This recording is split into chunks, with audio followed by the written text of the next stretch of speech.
ছেলেটির নাম সুজন প্রসাদ, MA pass. বাবা ভবানী প্রসাদ, দিনমজুর।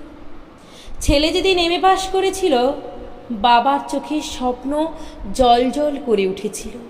পরদিন ভবানী প্রসাদ পাড়ার গোবিন্দ মন্দিরে পুজো দিয়ে সকলকে ফল প্রসাদ বিলোতে বিলোতে বলেছিল, আমার সুজন যেদিন চাকরি পাবে, গোপালকে অন্নভোগ নিবেদন করব। সেদিনের জন্য আমি তোমাদের আগাম হাঁড়িবন্ধ নেমন্তন্ন দিয়ে রাখলাম। তারপর যা হয়, চাকরির বাজার মন্দা, তারপর জেনারেল কাস্ট। অগত্যা গৃহশিক্ষকতা করতে লাগলো সুজন। সুজনের মা কাজরি বলল, এবার একটা ঘরে বউ আনি, মা মেয়েতে থাকবো সুখে। এক চিলতে জমির উপর মহাজনের কাছে ধারের টাকায় সুজন দরমার ঘর বেঁধেছিল। স্বপ্ন ছিল একটা সুখী সংসার। যদিও সংসারে নুন আনতে পান্তা ফুরোতো, বাবা মার নববিবাহিতা স্ত্রী নিয়ে চারটি পেট চালাতে গ্রাম্য গৃহশিক্ষক সুজন হিমশিম খাচ্ছিলেন।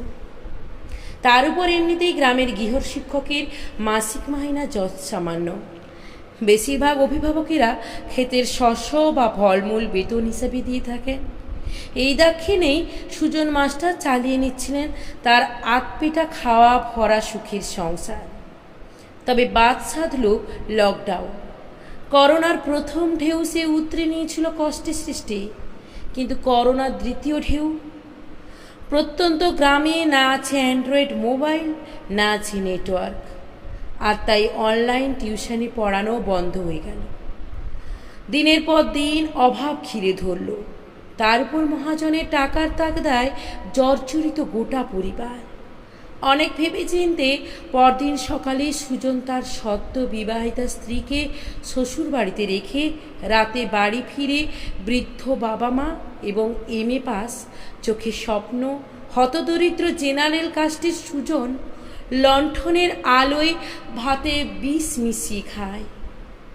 অনেক দিন পর ওরা পেট ভরে ভাত খেয়ে যে ভাত ঘুম দিয়েছিল, তার কখনো ভাঙেনি। না, বানিয়ে বলছি না, এটি একটা সত্যি ঘটনা। এসব আমরা দেখতে থাকি। আমাদের আশেপাশে আরও অনেকেই এমন ঘুম দিয়েছেন নেতা মন্ত্রী থেকে শুরু করে দেশের তাবড় তাবড় ব্যক্তিরা। এই ঘুম কারোরই ভাঙেনি আমাদেরও জেগে জেগে ঘুম। আমাদের এগিয়ে থাকা সচ্ছল দেশে পিছিয়ে থাকা মানবিকতা আর প্রতিবাদহীন মানসিকতা নিয়ে আমরা দেখতে থাকি দেশে কোটি কোটি টাকা ব্যয় তৈরি হয়েছে স্ট্যাচু, লক্ষ লক্ষ মন্দির, পর্যটন কেন্দ্র, কংক্রিটের শহর, রাস্তা চারিদিকে সাজানো গোছানো। তার মধ্যেই থাকে অগোছালো সুজনরা। আমরা দেখতে থাকি খোলা রাস্তায় ছিনতাইবাজ, লক্ষ লক্ষ টাকার গহনা ছিনতাই করে কোটিপতি। দেখতে থাকি যে সুদের কারবার করে সে সমাজের একজন গণ্যমান্য ব্যক্তি।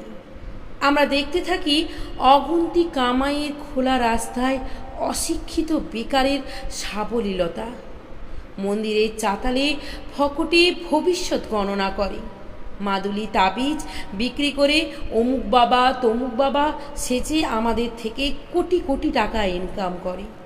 অপরদিকে গরিব জেনারেল কাস্টের আতপেটা খেয়ে পড়াশোনা করা শিক্ষিত বেকাররা চক্ষু লজ্জার ভয়ে দেশ ছেড়ে দুবাই গিয়ে পাইপ লাইনের মিস্ত্রি হয়, নতুবা সুজনের মতো পৃথিবী ছেড়ে দেয়। এসব আমরা দেখতে থাকি।